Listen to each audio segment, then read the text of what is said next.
دوستو، اگر آپ سمجھتے ہیں کہ سری لنکا صرف کرکٹ، سمندر اور خوبصورت ساحلوں کا نام ہے تو آج کی یہ ویڈیو آپ کی سوچ بدل دے گی، کیونکہ آج ہم آپ کو لے چلیں گے سری لنکا کے ان گاؤں میں جہاں وقت ایسا چلتا ہے، جہاں لوگ آج بھی قدرت کے قریب زندگی گزارتے ہیں، جہاں صبح پرندوں کی آواز سے ہوتی ہے اور رات جگنوں کی خاموشی میں ڈوب جاتی ہے۔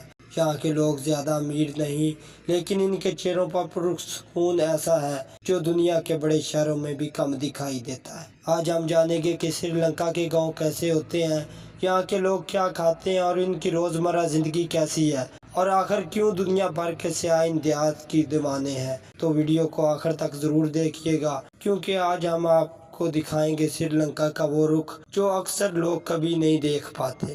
دوستو، بحیرہ ہند کے درمیان واقع خوبصورت ملک سری لنکا صرف شہروں تک محدود نہیں۔ اس ملک کی اصل روح اس کے دیہات میں بستی ہے۔ سری لنکا میں تقریباً 1400 کے قریب گاؤں موجود ہیں۔ سری لنکا کے ہزاروں گاؤں آج بھی قدرتی حسن سے بھرپور ہیں۔ یہاں ہر طرف سبزہ، چاول کے کھیت، ناریل کے درخت اور کیلے کے باغات ہیں، اور بارش سے دھلے ہوئے راستے دکھائی دیتی ہیں۔ یہاں کے گاؤں پاکستان کے دیہات سے کافی مختلف ہیں۔ یہاں گھروں کے ارد گرد درختوں کی بھرمار ہوتی ہے۔ اکثر گھروں کے سامنے آم، ناریل اور پپیتے کے درخت موجود ہوتے ہیں۔ دیہات کی سڑکیں چھوٹی ضرور ہیں، لیکن حیران کن تک صاف دکھائی دیتی ہیں، اور سب سے دلچسپ بات یہ ہے یہاں فطرت انسان کے بہت قریب محسوس ہوتی ہے۔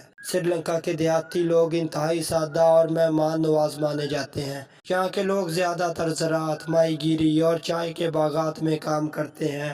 صبح سورج نکلنے سے پہلے لوگ جاگ جاتے ہیں، اور دیہات میں کام کا آغاز اکثر ایک کپ چائے کے ساتھ کیا جاتا ہے۔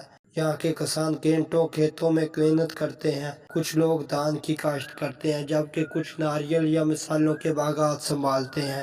آج دنیا بھر سے ہزاروں سیاح صرف سری لنکا کے دیہات دیکھنے آتے ہیں۔ کچھ لوگ یہاں کی سادگی پسند کرتے ہیں، تو کچھ لوگ اس کی فطرت کے قریب رہنے کے لیے یہاں آتے ہیں۔ سری لنکا دنیا بھر میں اپنی چائے کے لیے مشہور ہے۔ زیادہ تر گھر لکڑی اور مٹی سے بنائے جاتے ہیں، اور چھتوں پر سرخ ٹائلیں استعمال کی جاتی ہیں جو بارش کے موسم میں ایک دلکش منظر پیش کرتی ہیں۔ کئی دیہاتوں میں آج بھی مٹی کے چولہے ہیں اور کھانا لکڑی جلا کر پکایا جاتا ہے۔ اگر بات کی جائے سری لنکا کے دیہاتی کھانوں کی، تو یہاں کے ذائقے کافی منفرد ہیں۔ یہاں چاول تقریباً ہر کھانے کا حصہ ہوتا ہے۔ اس کے ساتھ ساتھ مختلف قسم کی سبزیاں، کڑی اور سمندری مچھلی کھائی جاتی ہے۔ ناریل سری لنکن کھانوں کی جان سمجھا جاتا ہے۔ ہر سالن میں ناریل کا استعمال کیا جاتا ہے۔ دیہات میں تازہ پھل خود اپنے باغات سے توڑ کر کھائے جاتے ہیں۔ سری لنکا کے دیہات صرف خوبصورت ہی نہیں بلکہ جنگلی حیات سے بھی بھرپور ہیں۔ کئی دیہات جنگلات کے قریب آباد ہیں، جہاں ہاتھی، بندر، مور اور مختلف جنگلی جانور دکھائی دیتے ہیں۔ بعض اوقات جنگلی ہاتھی دیہات میں داخل ہو جاتے ہیں، جس کی وجہ سے لوگوں کو مشکلات کا سامنا بھی کرنا پڑتا ہے۔ سری لنکا میں بارشیں بہت زیادہ ہوتی ہیں، اور یہی بارشیں ان دیہات کو سرسبز و شاداب رکھتی ہیں۔